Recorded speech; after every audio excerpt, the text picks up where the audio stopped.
engine rooms of this coalition, a lot of them you don't even know.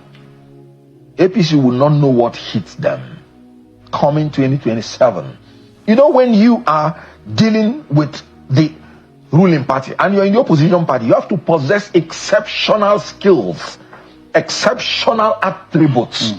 You must have to be strong, but you should not be brutal. You should not be reckless, but you have to be courageous.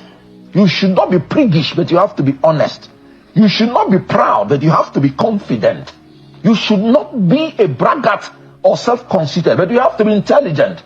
You should not be sentimental, but you have to be very compassionate. And of course, you have to be charismatic. Now, all these attributes, if you don't have it, remember, you cannot outdo the ruling party in terms of resources. You have to inspire the people by these attributes so that even when you don't give them money, they will be able to be convinced. But here is the problem, why you should not have the other side of what I was saying. The ruling party, with all their braggadocio, they will use all those equipment they have, that whenever you show strength, they would want to tell the world you are brutal. Whenever you show courage, they want to tell the world you're reckless. So that they will put in you that fear that you should not exhibit those attributes. That's why I say in 2027, we are going to match them by showing strength and courage. And they would never intimidate us by trying to make the world to think that we are reckless and that we are brutal. Because when you are defending your own turf, as in when they want to rig election this time, we have to demonstrate strength and courage. So you are going for the roots, for the muscle, and for the energy of the APC.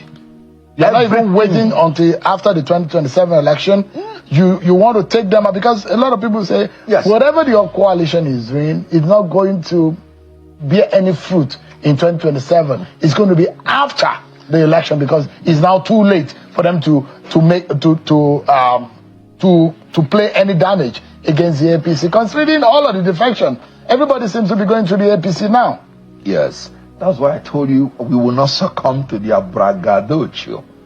All those things are, can you, okay, let's talk about the Northeast. When they were telling you endorsement, what happened?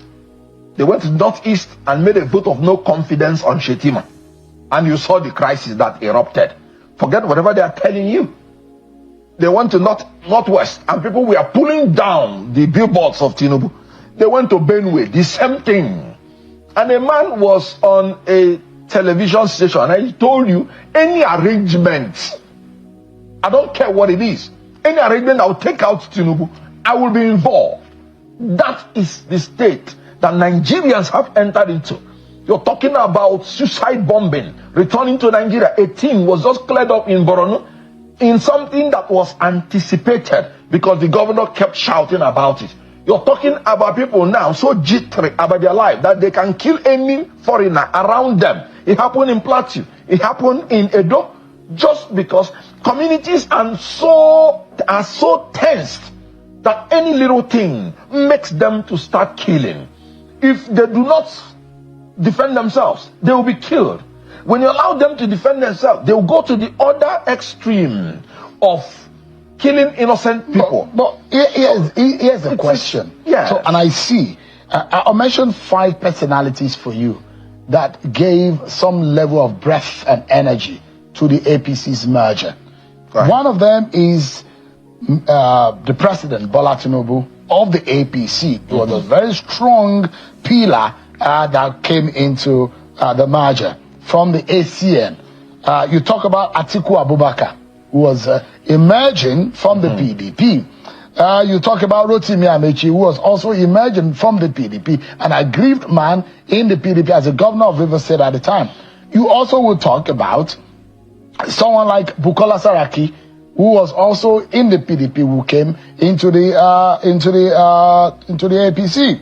And you talk all of these people. If you mention Saraki out of the APC, Rotimi Amechi looks like his heart is out of the party. Atiku Abubakar sings out of the APC. So the only people that you probably will, and you have the Muhammad Buhari of the CPC, then Rocha Sokorocha of the APGA wing. Now, All of these people who understood how APC was formed are now part of the coalition. Would you say that knowledge, that understanding, especially of Bola Tinubu politics, is enough this time around? Now, people were not in dire strait when you were talking about as they are in now.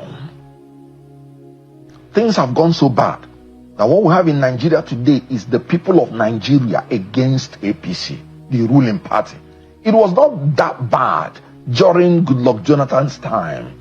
It was the sentiment of zoning. It was the sentiment that Yar'Adua died in office. It was the sentiment that we would not allow Yar'Adua's death to be used against us. So there was a kind of sentiment flowing then. The economy was good. The GDP then was $500 and something billion. Today, the GDP is about $100 and something billion. Today, as at that time, Nigerians went to the streets for an increment of oil price by 25 naira, about 65 to 95. Today, under Bola Tinubu, we are paying 1,000 naira per liter, almost. And so, as at that time, it was the elites against the elites. But now, it's the people of Nigeria against Tinubu. And that is why a man is telling you any arrangement. Who was that? I'm talking about the former governor of Jigawa State, Lamido. Sule Lamido. Yes.